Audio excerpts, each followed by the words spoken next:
This is Derek Scribbles with an important announcement. Hey guys, it's me. Don't worry. It's me. You can cut the voice. Yeah, let's cut the voice. Yep. So, hey guys, welcome back to another edition of the Broken Box live stream. We're so glad to see you guys join us once again, and we have a couple quick thoughts to share. Now, before we get into our main thoughts for today, I do have a couple of side thoughts to share. First up, earlier this week, or the previous week, before all the craziness, I put out a poll on my Instagram. I asked you guys, what do you think I should speak about for my next live stream? And overwhelmingly, the response was for social media. Like, I had two options, social media and branding, and all of you guys have voted, thank you, and most of you guys picked social media, and I posted that on my Instagram. I'm like, cool, social media, let's talk about social media. And while I was thinking about what to say in relation to social media, something big happened. Crisis, chaos ensued across the US, and I thought that we could put a hold on that whole concept of the social media talk and talk about something else right now, because right now some things are just a little bit more important. But don't worry, all of you that voted for social media, you will be having that coming up in the next live that we do, whether next week or a little bit further on, but I'll be sure to let you know when that idea makes a comeback.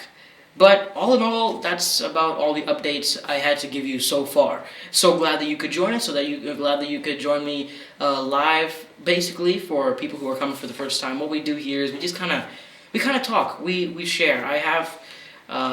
We all have thoughts, we all have opinions, we all have questions, and here we just kind of talk about a couple of them. And on the topic of opinions, let's jump right into, with no further ado, let's talk about what's happening. Opinions certainly are not in short supply right now. There is an outlet to be offensive and angry in everything that you can do. In every avenue, in every social media platform, there is an outlet for you to be offended, be offensive, or be angry. And the crazy thing is that we expected 2020 to be one of our best years, and suddenly since the beginning of this year we've had crisis after crisis, and now we have a new crisis, a new epidemic of sorts, of anger moving across the nation. And what I'm seeing is effects of a dystopia. A dystopia is what I'm seeing here. The crazy thing is, alright, that humanity actually enjoys, for some reason, we're pretty messed up, we enjoy bestsellers and award-winning films all depicting a dystopian future, and suddenly that dystopian future became a reality. For example, we left theaters after movies like Joker or The Hunger Games, like, a decent movie, it's a good movie, but then some stuff went down. We laughed at the absurdity of a world going to the dogs. And then we did a complete 180 in a whole day and just wished that what we saw on screen was what we're actually getting. In all sorts of literature and movies that depict a crazy future, I don't think anyone expected it to play out just like this. I don't think 2012 expected it to play out just like this. So today, we're not here to draw up some crazy conspiracy theories. We're not here to speculate on potential dystopian futures ahead of us. We're stating facts. We're stating facts on its past arrival in our world. Basically, what I'm saying is that a dystopian future isn't necessarily coming, it's already here. See, what is a dystopian future? See, I keep saying that we're experiencing a dystopian future, and I will be relating to a lot of the current events, which I'm sure all of you are caught up with, but a dystopian future, what is it? A dystopia is this negative / opposite of a utopia. A utopia is a perfect society, which is ironic because none of us can really be perfect. It's just a dream world. A dystopia, however, is characterized as a future, a world, in which injustice and fear rules. A dystopian future is in stark contrast to a utopian future. See, a potential future like that is really frightening to think about. I don't know if anybody else saw movies like 2012 or read books that kind of fall on the same spectrum, and said that could never happen, at least not so soon. But then the start of this decade has us questioning that statement quite a lot. See, in a lot of these dystopian futures, higher kind of authoritative bodies oppress the people, and in dystopian futures, the opinion and ideas of the common folk are often controlled by external powers, by indoctrination. And indoctrination is teaching and embedding beliefs into one's mind. Got something in my eye. Just give me a second. For some weird reason, I know we're a strange race. We're a strange people. We have this ability to film stuff, and when we do it, we seem so strangely fixated upon our own demise. Humanity seems so fascinated with the concept of our death, of where we will end up. We wrote about it, we fantasized about it in common literature, like books like 1984 by George Orwell, and I guess in a way Animal Farm by the same author. The list is unbelievably massive. Fahrenheit 451, like the list continues on.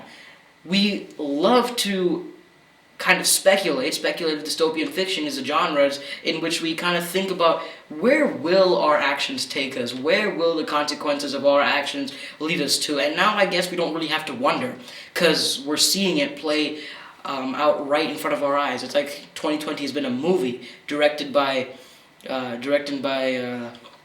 some guy that directs horror. I don't really keep up with horror films.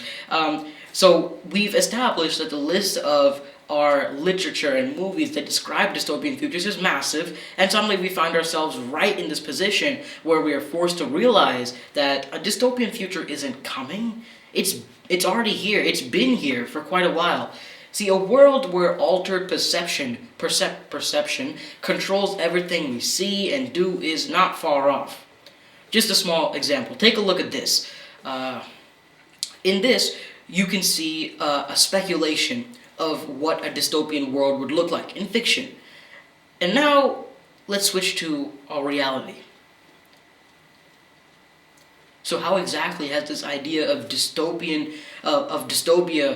infiltrated our world? How has our world become a future in which indoctrination rules?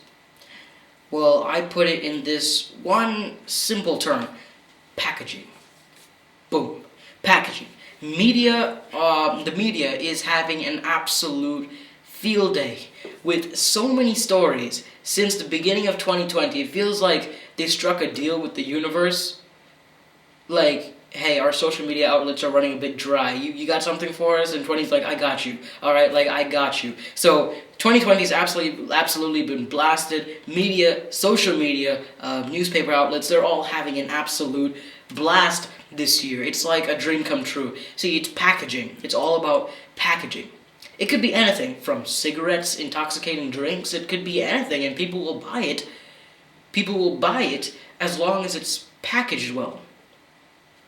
Even kids are falling prey to this kind of advertising when the right allure of a product can force them or manipulate their minds, manipulate the thinking into buying something which they're not supposed to.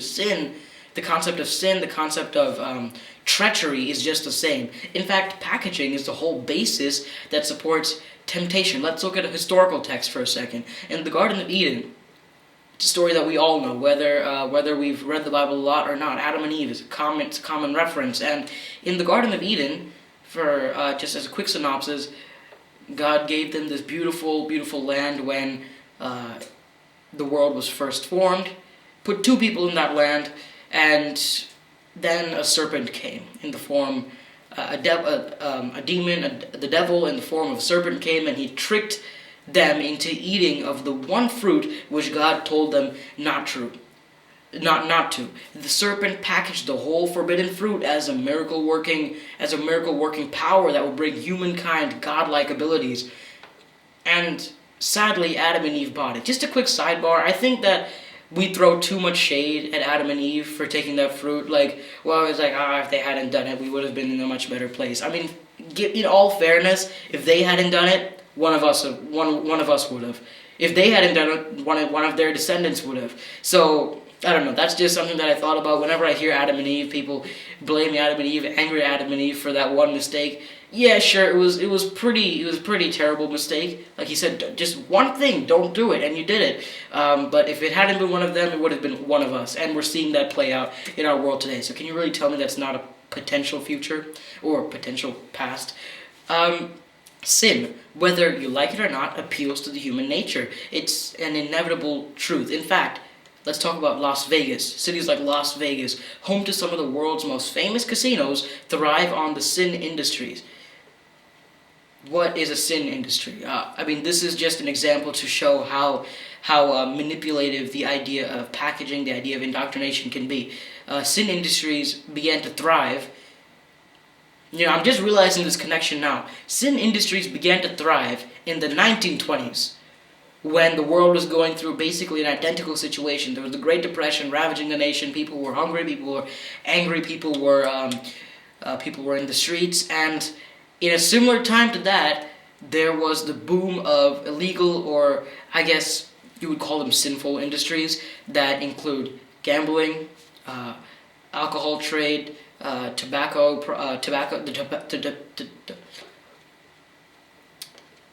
This is the problem with doing it live.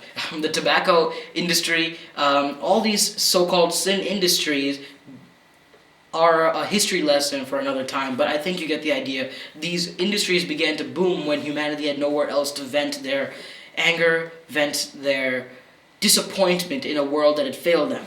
And we're seeing that those sin industries became a massive part of cities like Las Vegas, where sin continues to build and build. And the question, I guess, is why is it so easy for the world to ensnare us in this so-called pleasure? It's packaging. Everything incorrect is packaged as a truth. Right is wrong, wrong is right, and that's what we're told to believe. And that actually does relate heavily to the dystopian world that we're living in right now. See, in dystopian novels, we see depictions of dark futures in which self-seeking organizations control the thoughts and emotions of the public through manipulation. In the infamous novel Fahrenheit 451, the public's mental restrictions puts a bar on the freedom of thought and expression. These organizations are in full leadership of the thoughts of the people, and often we shudder at the thought of a future where our thoughts are swayed by propaganda and false information. But how close is that future? In a way, I'm confident that it's actually already here. See, what is the world telling us today?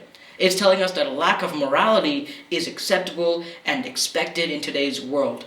See, smoking has just become another social outlet. Drinking has become a way to flaunt wealth or display a carefree attitude. These ideologies are no doubt the result of a subtle influence from our culture and our surroundings. And that is exactly the reason that we're seeing the world be covered in blood today. In the future, I mean, when I say future, I mean the world that we're living in right now. People have digressed to primitive times, where blood sport is a thing. When violence takes hold of the minds of people, when vengeance takes hold over the minds of people due to a plethora, an absolute network of different opinions, of different thoughts, of different ideas that are constantly force-fed, shoved down our throats. In an era where we don't know what to believe, we encourage that which is wrong. We encourage that which is incorrect. Injustice rules our nation.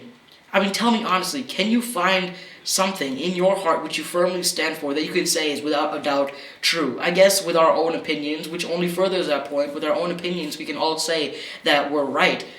But how truly can we say that we believe in what we're being told? It's all about packaging. When truth is packaged as lies, when lies are packaged as the truth, we cheer on we cheer on attitudes, we cheer on ideas that slowly degrade society. You think that sci-fi dystopian futures are still far off? Way after climate change takes over the world? I mean, that's what they tell us in the movies. The truth of the matter is that the world is already controlling what we think. Every statement you hear, every thought that you hear, every opinion on setups like this, they're controlling what we think. It's tempting us through the magic of packaging, of branding. Be careful. You can fall into many traps. A lot of people have judged their entire lives, have built their entire lives on ideologies that are pushed forward by all sorts of sources. And there might not be any escape. Like, being entirely frank, I don't know how we're going to control an issue like that. So let's turn to the historical text of the Bible once more, and a few references you can draw, which are very powerful scriptures for our times especially. Psalms 9:9. The Lord is a stronghold for the oppressed, a stronghold in times of trouble. See, we're all oppressed by the custom of misinformation, the idea that humanity must be indoctrinated to believe in a certain way. And then we have this other verse, Psalms 72:4. This is a very important one. May he defend the cause of the poor of the people, give deliverance to the children of the needy, and crush the oppressor. And what's heavily ironic, the cruel irony in this case, is that we are our own oppressors. We are our own tyrants, I guess. Throughout Israel's history, oppression from different powers that surrounded them, the tyranny from their own corrupt leaders was a massive issue. But throughout the Bible, God is also a God that liberates so much so that he gave a broken race of people, the human beings, the power of choice and free will. We've been given a gift that not many other creatures on this planet have, a choice to choose to be better or to digress. In this case, humanity is our oppressor. We are our own tyrants. We're often so fixated on the ideas that give us our purpose. We find ideas, we align with them, and those ideas give us purpose, give something to carry forward. And the outlet of those ideas is what we're seeing wage war on the world. The flags we carry, the power we hold in the spirit of unity and gentleness is what we're forgetting, however. We tend to forget who or what we believe in, who or what makes us who we are. Does that make sense? Like, we forget the power that we hold in the spirit of unity and gentleness and immediately think of warfare. It's frustrating to think that we will have to bear the weight of our choices, of our generation's choices, of previous generations' choices. It's frustrating to think that we brought upon ourselves a dystopia that focuses on misinformation, that focuses on manipulating opinions through speech, through all sorts of different means. And a dystopia in which branding and packaging are the rulers of the more complex ideas that rule how we think, of what we believe in. It rules what we believe in. It rules what we believe to be life, what we believe to be the fulfillment of joy. It rules over our very hearts, our very minds, in times in which we don't know what to believe. Following a moral code keeps society from falling further into anarchy. A moral code that believes in justice, in truth, and in freedom from bondages and twisted ideas that are fed to us every single day. As I said, immorality is disguised as morality. Lies are disguised as the truth, and the thing is that because there are so many varying viewpoints, there are many varying sides of an issue that often go to war. Sin comes in all forms. It's difficult to count the amount of ways that evil has been integrated directly into our society while we continue to segregate people by their ideas. So all we can say is be wary, because this kind of indoctrination has become very, very easy in our times. And that's thanks to a little something called social media, the virtual arena. And that, right there, is how you seamlessly incorporate next week's topic. Next week, hopefully we'll be speaking, barring any more apocalyptic events, we'll be speaking about social media as promised. And surprisingly, or maybe unsurprisingly, I guess everything happens for a purpose, what we spoke about here today actually has a lot to do with what we'll see in just a couple of days when we talk about social media, the virtual arena. Bum, bum, bum. But I think that about wraps up all the time that we have for today. The world is struggling. The world is going through a difficult time, and we want to continue to uphold the idea of truth in all things as we do this. Thank you all for watching, and make sure to follow, like, and do all the stuff that's respective to your channel. I'd really appreciate it. And try and share this video if you can. If you believe it'll be a powerful message for somebody else out there. Just a quick thought that reflects a lot of what happens in our society. Share it. We're thankful that you joined us. We, meaning Stereo Scribbles, we're thankful that you joined us. We don't know where the world is going. So I guess we'll just have to roll with the punches. But before we leave, I do have to say a couple of things. Can we turn on the... Yeah. 1 second. There's one more thing that we have to say. Be safe and be very, very free. I'm just kidding. Have a good week, guys. See ya.